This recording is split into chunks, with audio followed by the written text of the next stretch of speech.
Good afternoon, everyone, and welcome to Strategic Planning Week.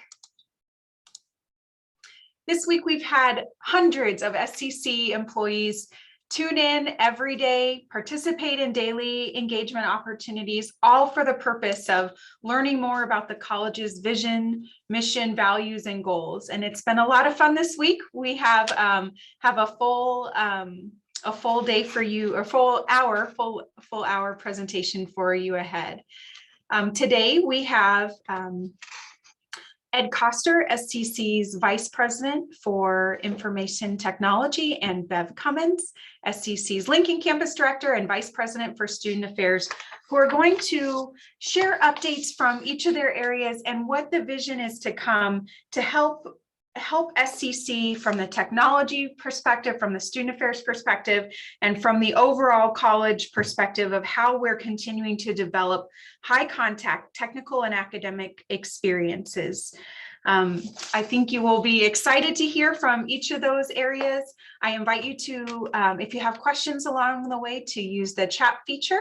Welcome, we're glad you're here, and we will get started with Ed Koster.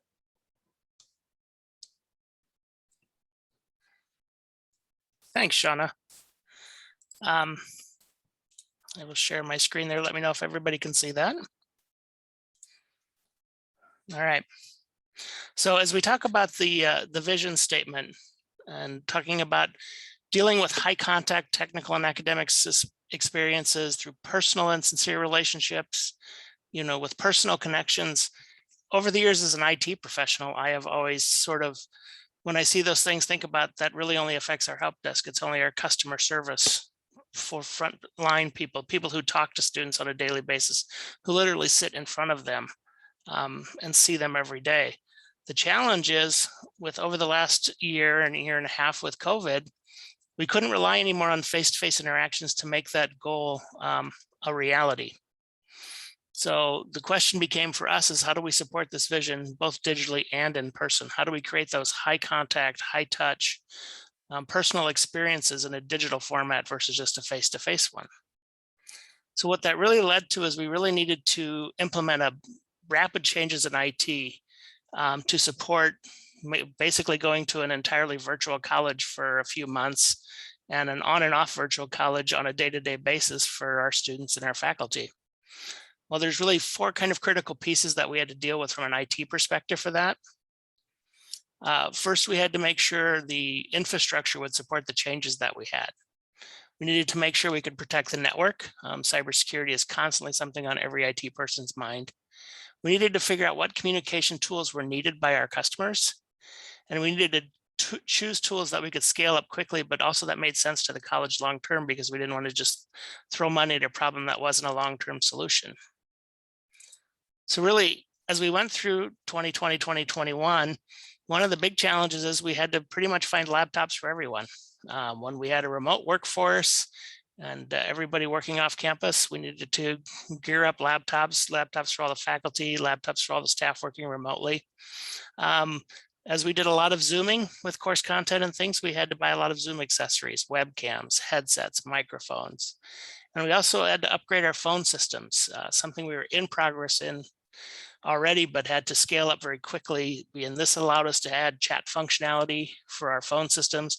And also allowed remote capabilities to use our phone servers from home so that you could call somebody's extension and it could answer at home. And that's, a very important functionality as we try to build that personal connection and make it feel like you're still face-to-face. The other thing we had to really focus on was data security. The reality is, prior to COVID and prior to 2020, 2021, basically we maybe had 30 or 40 people who could access the college's network from home. Once the changes hit, we ended up having, almost 1,000 people remotely accessing the college's network at any given point in time. So we had to, even before we decided to work remotely or go virtual, we were rolling out VPN onto all of the college-owned devices so that we could be ready when we needed to make that change. In addition, when you have that much more open exposure on your network, we needed to reassure ourselves and our regulators that we could continue to keep our network safe. So we rolled out multi-factor authentication over the last year for all full-time and part-time employees. This creates really a second added layer of security. Just because somebody might find your username and password, they couldn't get in without having the access to your multi-factor device as well to get logged in. Finally, we started also implementing some data security tools. One of them was called Proofpoint. Proofpoint is a tool that uses artificial intelligence and big data, and it collects information from not just us, but hundreds of companies and institutions across the United States, and runs algorithms to basically detect phishing emails and scams long before they ever hit the college's email network. It screens every piece of email that comes into the college, eliminates all of the known phishing emails that it can, and if it finds an email that got through, that is a phishing email, it'll actively work to alert us and start stripping that out of the college's network immediately. So that's just another way we've worked to provide better data security to our network. Finally, we had to implement a lot of new tools. One of the things we've kind of been needing to do for a long time is get better with our online forms. Suddenly, when you can't just, hey, fill out this form and drop it off, and it needed to be secure, that became a high priority for us. So we implemented next-gen secure forms. You probably saw a lot more Adobe Sign forms being created. We had to suddenly pivot and create new student orientation, new student enrollment products that were available online. And we rapidly rolled that out, probably ahead of schedule for what we were intending to. We've also added a cadence texting platform. Regroup, of course, many of you know, is a great emergency alert notification tool, but there's no interaction to it. As we started trying to create that personal and sincere relationship with students and prospective students, we knew we needed a texting platform that was interactive. This is something that admissions has been rolling out over the last 12 months. And they've been using it to communicate with students for career days and discovery days, and they found it to be very helpful. The other thing is we needed to start looking at ways to deliver classes differently. So we implemented lecture capture. We realized we need students to be able to see the courses in any number of methods, whether that's live via Zoom, whether that's face-to-face, whether that's a recorded lecture they can watch later. Now, when you go with lecture capture and zooming a lot of class content, the media that's in classrooms needed to be upgraded as well. So we have been working our way through. We're probably, I would guess, 10% of the way through all 365 of our classrooms, making them completely enabled for Zoom and Panopto courses at all times. But that includes better camera systems, better mics. We also discovered students had to start using their own computers to do coursework. Some of them didn't have very good quality computers or at the specifications they're used to using in the classrooms. So we had to create some virtual desktops, especially for classes that had AutoCAD and things. So we had to give them remote access through virtual desktops from their devices so that they had the computing power to be successful in their courses. So we made a lot of changes in a very short period of time for 2020-2021 to make it more personal and more sincere and create that relationship in a virtual world. So what's next for IT? Well, we've basically now shown our students and our staff and faculty what's possible. We were able to work in pretty much a remote environment for a couple of months, and we were able to pivot almost continuously at any given point in time at an individual level. But because we showed what's possible, that's going to be the expectation going forward. So we're going to have to continue to maintain the infrastructure. In addition to expanding it and moving it out with, some additional funding through CARES Act and those sort of things, that infrastructure is going to have to be maintained long term. We're going to have to continue to tighten up and focus on security. As we become a more global, non-location based staff, we're going to have to be much more serious about training our end users to be aware of phishing email scams and other data security risks. And we're going to continue to have to improve our processes and identify those weaknesses. And finally, we have a lot of new tools that we've spun up and started using, but they have a lot more functionality that we have just begun to tap into, and we haven't rolled them out necessarily across enterprises, but in just places where there's an immediate need. So from an IT perspective, that's really how the world has changed how we implement the vision set out by the college. So with that, Shauna, I will turn it back over to you. Thank you, Ed. Thanks for sharing those updates. I didn't ask you to think about this ahead of time, so I might be putting you on the spot. But what do you see 3 years from now, 4 years from now, when we're closing out our strategic plan regarding this topic, IT technology, describe what you think that might look like in the next several years? I think what I envision is we've always talked over the past decade about the modality of course delivery being online or face-to-face or hybrid. Mm-hmm. I really don't think those are three separate delivery methods as much as it is a single delivery method. And it'll just depend on what the student wants to do or what the faculty wants to do on any given day, depending on what's going on in their personal lives. So instead of being, you'll pick what kind of class you want to have up front, every class will have all of those options all the time. Mm-hmm. And from the Vice President of Technology's position, my job is to make sure the infrastructure can support that at a moment's notice anywhere that we offer coursework. Yeah, that's neat. Ed, thanks for that update. Thanks for your leadership in this area. I know that our technology, it has really helped carry us through this first year of this strategic plan, and will continue to be an integral part of that. So thanks, Ed. Yep, thanks, Shauna. Bev, do you want to hop on and share your screen and share updates from the student affairs side? Great. Well, thank you, Shauna. Let's see, I will share my screen here. And I'm assuming you can all see that. Can you tell me? Okay, yes. Wonderful. All right. And you're seeing my the PowerPoint, correct? Can't quite tell on my screens. Yes, good to go. All righty. Thank you so much. Well, I'm going to continue for just a little bit on the COVID topic, just from a couple of perspectives. One being that high touch component. One of the things that we did throughout last year and are continuing this year is that case management perspective, helping that student or that individual employee through answering the questions, educating them for the process along the way. And that high touch process has really been appreciated by the students, who sometimes they don't know the process, they're confused, they're not sure what to do, helping them to make sure they're reaching out with their instructor. So we've got about 6 case managers at this point now working part-time, helping us through that. And they've been a big part of that solution.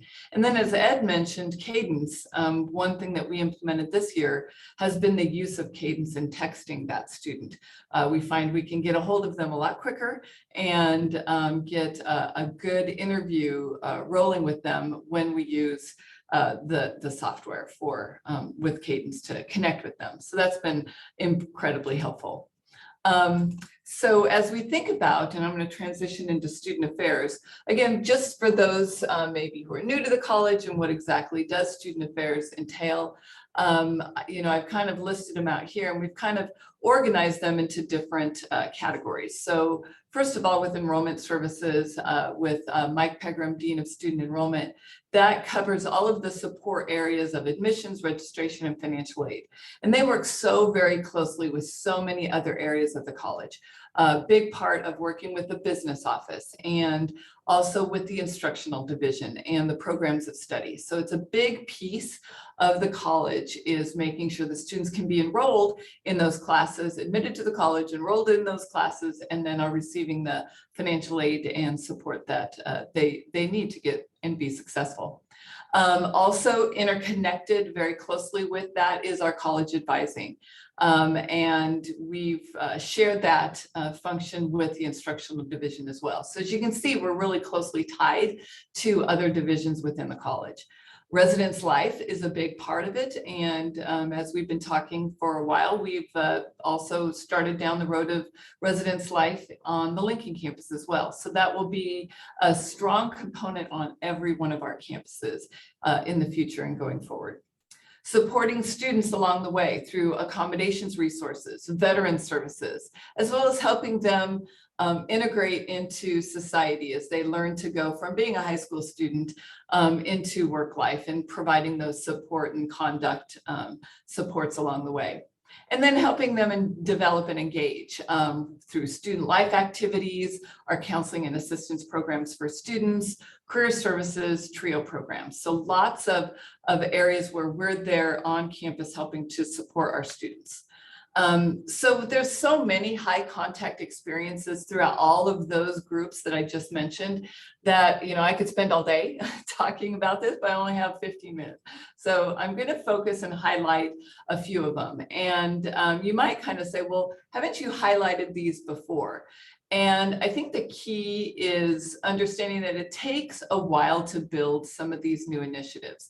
It takes time and it takes assessing what we're doing with those initiatives and tweaking them along the way, looking for areas where we can improve them. So I'm going to just tell you 3 areas I'm going to focus on: our discovery days, our career days, our welcome events. Those areas where we try to encourage students to come to the college, to be engaged with Southeast Community College, and to share with them all the things that we do. So I think that's that, letting them know and getting our word out there about them. Project Soar, I mentioned last year, if you recall, Project Soar is about onboarding our students and getting them ready to be entering into that first semester of classes. And then also our college advising and program advising continues to evolve as we move into our new model. And all of these really help us to address 2 very specific strategic plan goals. The enrollment growth goal number 1, to promote access to career and technical academic transfer and continuing education programs through collaborative and data-driven processes. And I'll showcase that as we talk about these 3 areas. And then also a goal number 2, which is student success, which is improving student emotional intelligence skills, learning outcomes, success, and completion through high contact programs, advising, and student development programming. So let's take a little bit closer look at the first one, which is that high touch admissions activities. And I stole this from Kat Krakenmeyer. She shared this with our group, the deans and directors, as well as the entire division starting yesterday, where she has looked at the data and used the data to help her look for areas where, you know, what are we doing? How are we doing it? How are we impacting student success? And so she broke down 4 different areas that they have these high touch activities, and looked to see, you know, from the prospects through the applicants, we call this a funnel data, matriculation data, to look to see what impacts is it having on moving students from maybe being interested in attending an event all the way through being enrolled in the college.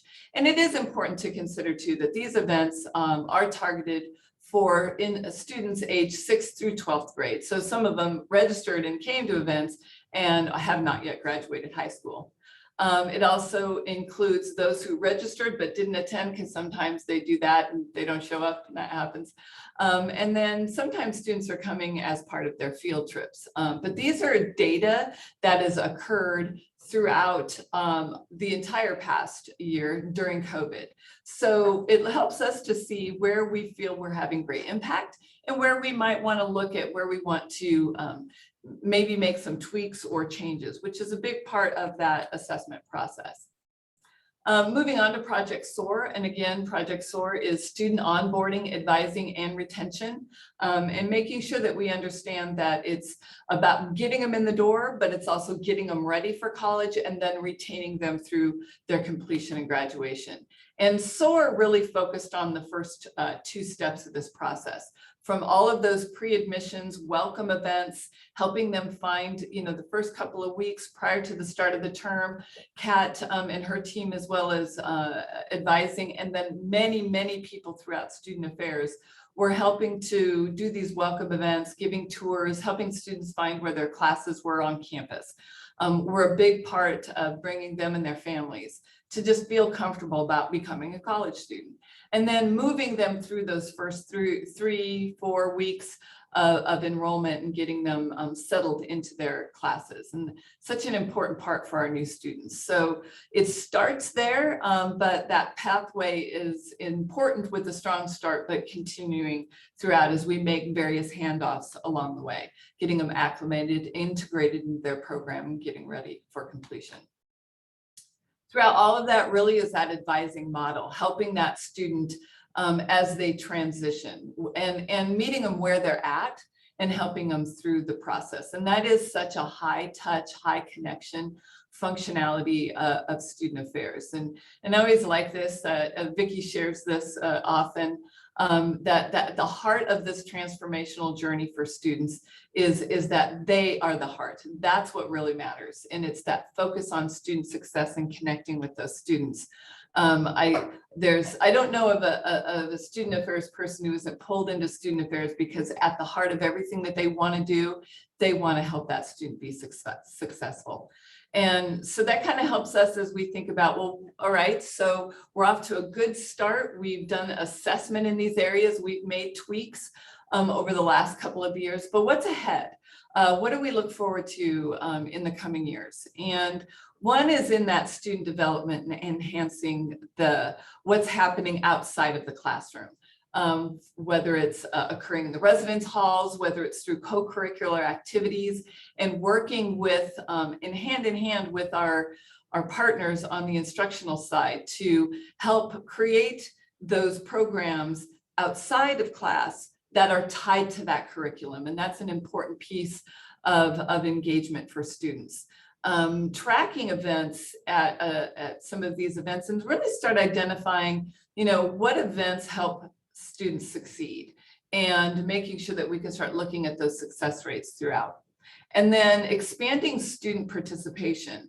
Students are very interested in participating in campus events and we've had many students asking about, action in prevention, diversity, and inclusion teams.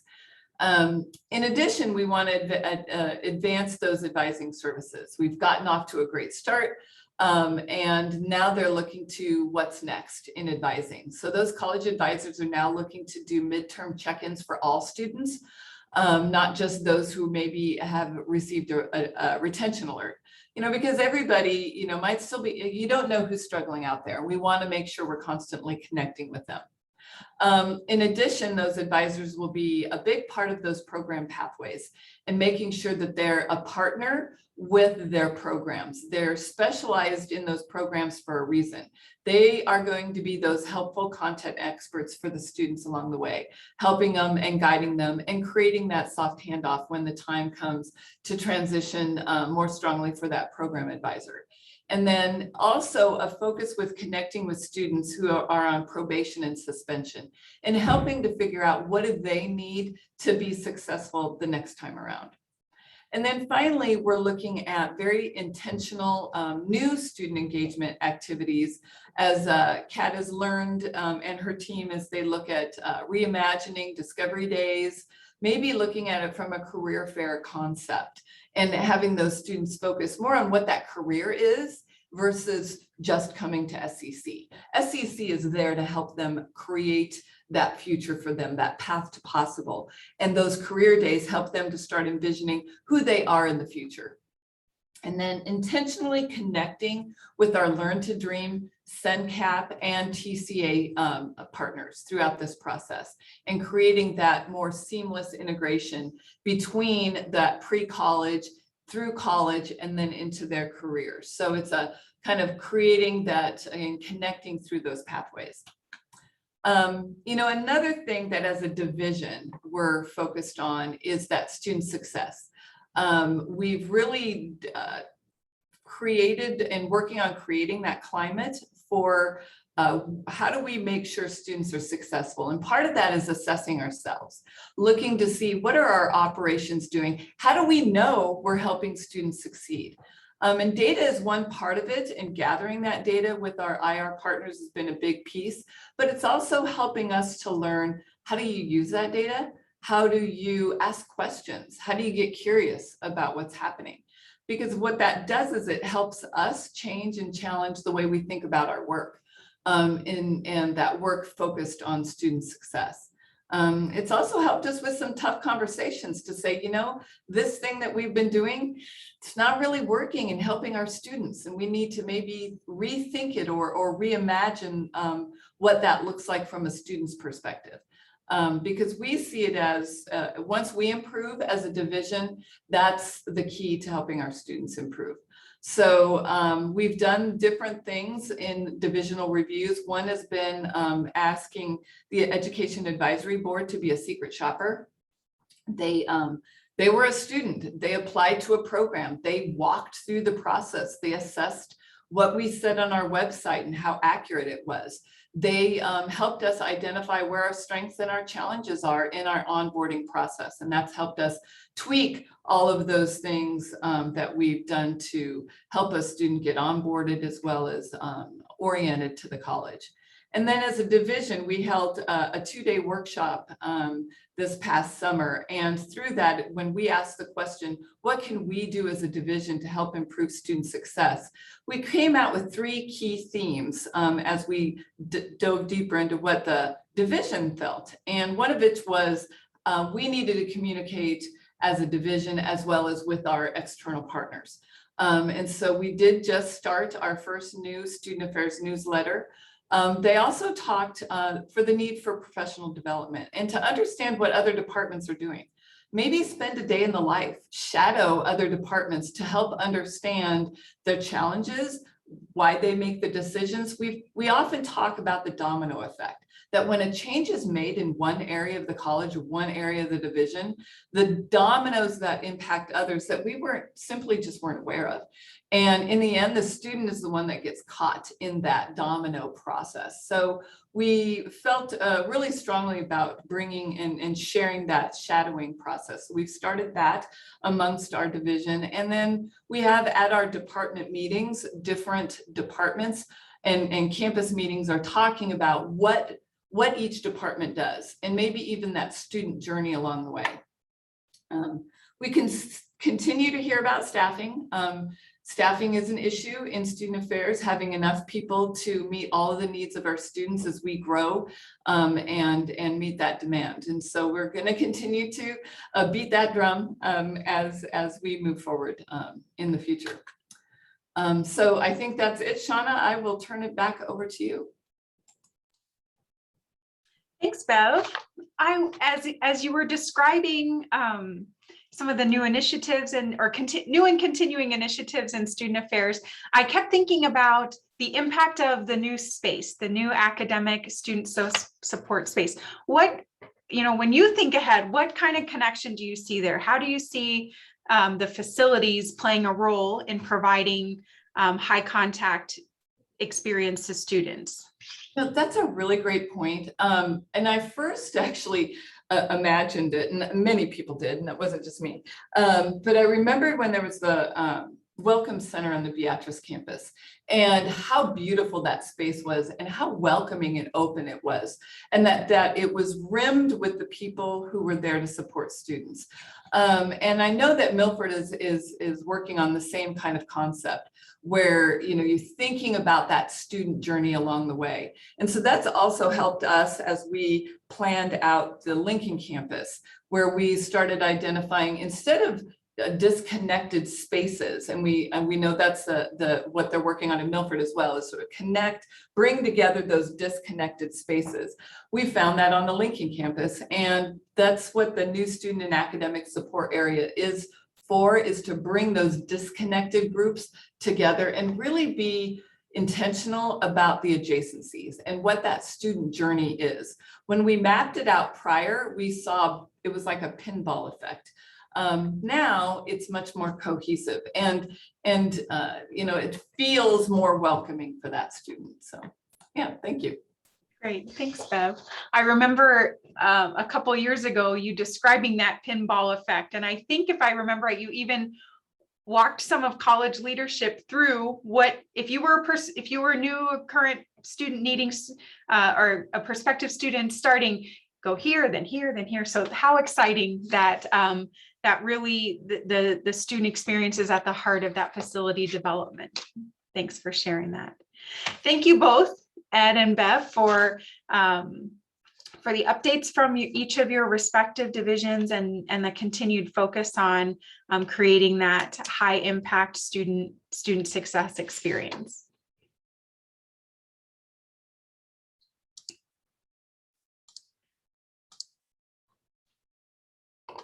All right, I have just shared my screen, so hopefully you are able to see that. Send a message through the chat if you don't see the PowerPoint here.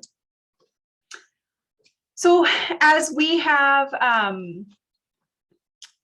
gone through the mission action plan, our departmental planning process, one day every week. On Monday, we talked about the frequently discussed component of the goal development model. On Tuesday and Wednesday, we broke down ambitious goals and what that looks like, and recognized, again, different individuals, departments, or programs along the way. Today leads us to the S in the FAST goal model, which is specifically measured. This is a remarkable part of the FAST goal model because it ensures clarity on how we will achieve those departmental level goals and measure progress. And remember that we have these big initiatives that Bev and Ed shared in division-wide, large-scale initiatives happening alongside those, all driven by the college's strategic plan, our departmental level goals. And at any given year, we have 300, 400, 500 unique goals per department that are all working together towards the pursuit of the college's strategic plan. So the specifically measured part of developing FAST goals that are part of our mission action plan help to clarify expectation, identify quickly what's not working, because if you know your target and you know how you're going to get there, you know along the way what's not working.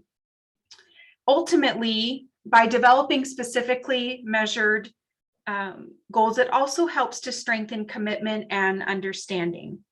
As you've heard every day this week, we've recognized an individual, program, or division for their outstanding work related to departmental planning. Today, we have 2 recipients that we're going to recognize for the FAST Goal Award for specifically measured.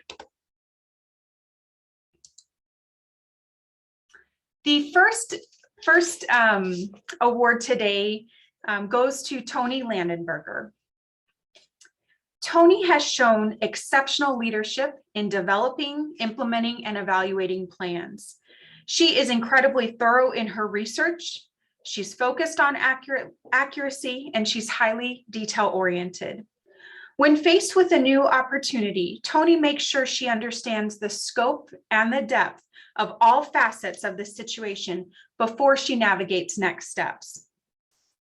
Tony frequently meets with her team to share information and track progress towards their goals. She's highly talented at creating a sense of team, creating a sense of ownership, and a sense of belonging. Ultimately, this is the outcome of ensuring goals, objectives, and projects are specifically measured, because she ensures that there's clear steps outlined and all involved in the success of the project understand what their role is towards the attainment of that. Tony focuses on open, frequent, and transparent communication on goals, changes in plans, and progress. As Bev shared earlier, the entire Student Affairs Division has piloted evaluating their operations through an assessment process for the last 2 years. And Tony has shown exceptional leadership in making meaning and use of that data to develop their mission action goals that further SCC's strategic plan.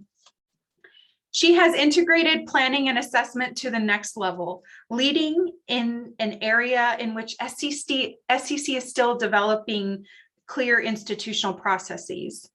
Tony excels in her ability to evaluate identified specific measurements and milestones and adapt to continue to improve. Tony, thank you for your positivity, your use of humor, and your dedication to the college. Your commitment to improvement through the mission action planning inspires your team and your peers. Please join me in congratulating Tony Landenberger for her outstanding planning leadership. Thank you, Tony.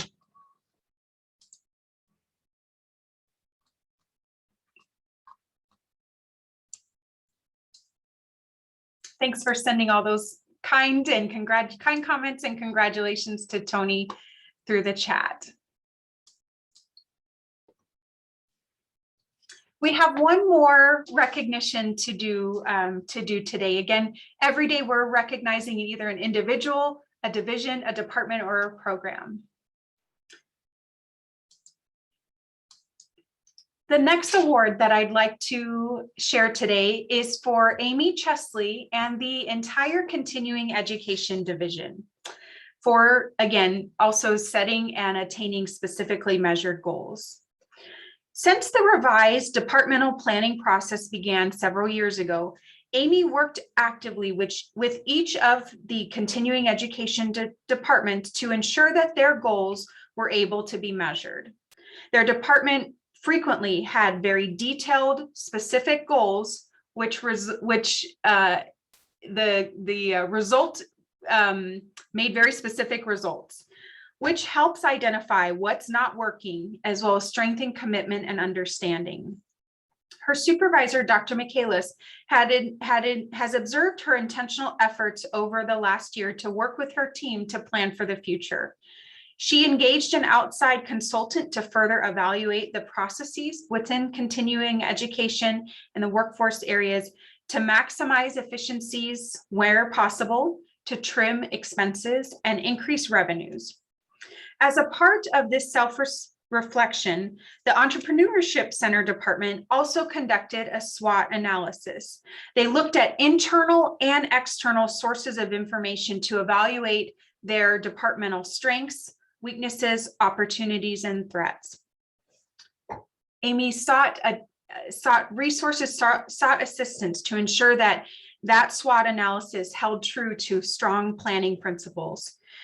She led one of the first divisional master plans under the new strategic plan that focused on increasing services provided to business and communities throughout the 15-county service area.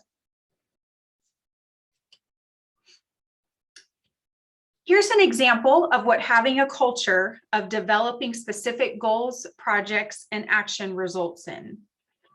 Several months ago, I asked Amy how long it took continuing education to respond to an industry need, and her response shocked me. She said within 30 days. The continuing education division has the ability to adapt quickly to a community request. Much of this is in part of that division having the ability to track new initiatives quickly and understand explicitly what success looks like. Amy Chesley, thank you to you and your team for pursuing strategies that provide responsive and agile opportunities throughout the 15-county service area. Please join me in congratulating and recognizing Amy Chesley and the Continuing Education Division.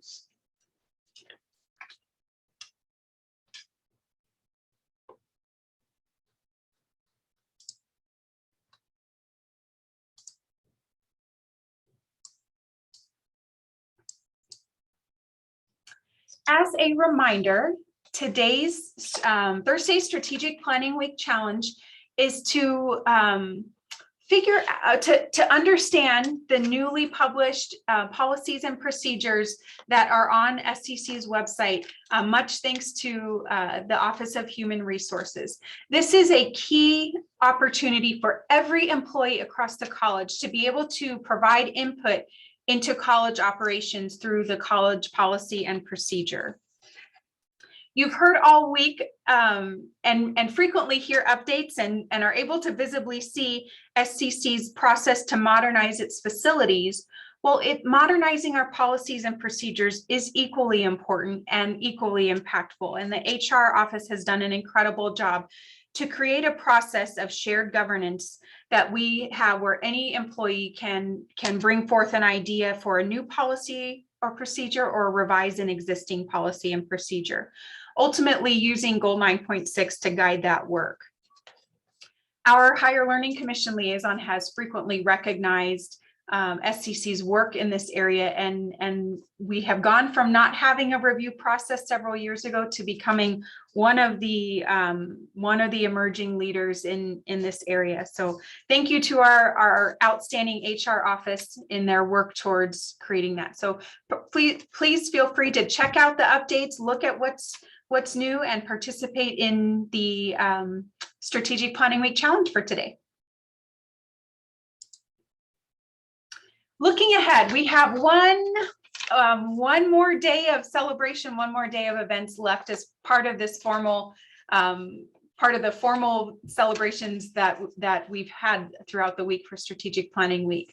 Tomorrow, you will not want to miss. We have tomorrow's Goal 9 Day. So watch your email, of course, for what the event opportunity to engage in Strategic Planning Week on your own.